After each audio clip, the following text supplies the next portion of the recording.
ನಾವು ಏನು ಮಾಡದೆ ಸುಮ್ಮನೆ ಇದ್ದಿದ್ರೆ ಕೂಡ ಚೆನ್ನಾಗಿರೋದು. ಮನುಷ್ಯ ಎಲ್ಲಾದರೂ ಹೋಗಲಿ ಅಲ್ಲಿ ಒಂದು ಬಿಟ್ಟು ಬರ್ತಾನೆ, ಏನು ಗೊತ್ತಾ, ಪ್ಲಾಸ್ಟಿಕ್ ನಾಶನ ಮಾಡೋದಕ್ಕೆ ಅದೊಂದು ಕೆಲಸ ಮಾಡಿ ಬರ್ತಾನೆ. ಅದೊಂದು ಸಾಕು. ಯಾರು ಹಾಳು ಮಾಡಿದ್ದಂದರೆ ಮನುಷ್ಯರು ಅಂತ ಹೇಳೋಕ್ಕೆ, ಅಥವಾ ಒಂದು ನಾಶನ ಆಗಿದೆ ಅಂತಂದರೆ ಯಾರಿಂದ ಅಂತಂದರೆ ಮನುಷ್ಯರಿಂದ ಅಂತ ಹೇಳೋಕ್ಕೆ. ಎರಡಕ್ಕೂ ಕೂಡ ಮನುಷ್ಯ ಒಬ್ಬನೇ ಕಾರಣ. ಒಂದೊಂದು ಸತಿ ಅನಿಸ್ತದೆ ಮನುಷ್ಯರಿಲ್ಲ ಅಂತಂದರೆ ಪ್ರಕೃತಿ ಚೆನ್ನಾಗಿ ಬಾಳ್ತದಲ್ಲ ಅನಿಸ್ತದೆ. ತಿರ್ಗಿ ನಾವು ಹೇಳೋದು ನೇಚರ್ ಉಳಿಸ್ಬೇಕು, ಅದು ಮಾಡಿ ಇದು ಮಾಡಿ ಅಂತ. ನಾವು ಏನು ಮಾಡದೆ ಸುಮ್ಮನೆ ಇದ್ದಿದ್ರೆ ಕೂಡ ಚೆನ್ನಾಗಿರೋದು. ಹಾಳು ಮಾಡೋದು ನಾವೇ, ತಿರ್ಗಿ ಚೆನ್ನಾಗಿ ಮಾಡಿ ಅನ್ನೋದು ನಾವೇ. ನಾನು ಒಬ್ಬ ರೈತರ ಮಗನೇ, ಜೊತೆಗೆ ಪ್ರಕೃತಿ ಪ್ರೇಮಿಕನೇ, ಇನ್ನೂ ಜೊತೆಗೆ ಗಾಡಿ ಓಡಿಸ್ಕೊಂಡು ರೈಡರ್ ಆಗಿ ಅಷ್ಟೊಂದು ಟೂರಿಸ್ಟ್ ಪ್ಲೇಸಸ್ ವಿಸಿಟ್ ಮಾಡಿದ್ದೀನಿ. ಎಲ್ಲ ಕಡೆ ಪ್ಲಾಸ್ಟಿಕ್ಕು. ಇದೆಲ್ಲ ನೋಡಿ ಬೇಜಾರಾಗ್ಬಿಟ್ಟು ಆದಷ್ಟು ತಗೊಳ್ಳೋದೇ ಕಡಿಮೆ ಮಾಡಬೇಕು, ಬಳಸೋದೇ ಕಡಿಮೆ ಮಾಡಬೇಕು.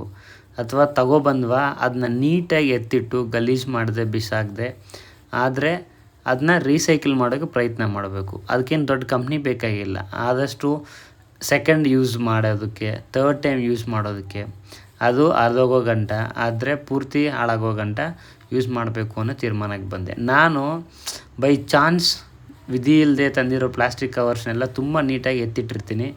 ತಪ್ಪು ತಿಳ್ಕೊಬಿಟ್ರೆ, ತುಂಬ ಗಲೀಜಾಗಿಬಿಟ್ರೆ ನಾನೇ ಕೊಡೋದಿಲ್ಲ, ನಾನೇ ವಾಶ್ ಮಾಡಿಬಿಟ್ಟು ಬೇಕಾದ್ರೆ ಇನ್ನೊಂದು ಸತಿ ಬಳಸ್ತೀನಿ.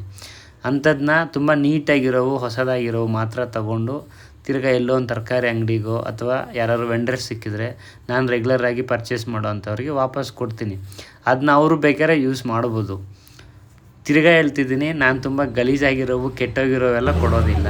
ಆ ಥರ ನಾನು ಬಳಸೋಕ್ಕೂ ಚಾನ್ಸು ಇಲ್ಲ. ಸೊ ಈ ಥರ ತುಂಬ ನೀಟಾಗಿ ಹೊಸದಾಗಿರೋ ಕವರ್ಸ್ನ ಮಾತ್ರ ಕೊಡೋಕ್ಕೆ ತೀರ್ಮಾನ ಮಾಡಿದೆ. ನಾನು ಮಾಡಿದ್ದೀನಿ ಕೂಡ. ನೋಡಿ ನಿಮಗೂ ಬೇಜಾರಾಗಿರುತ್ತೆ ನನ್ನ ಥರನೇ.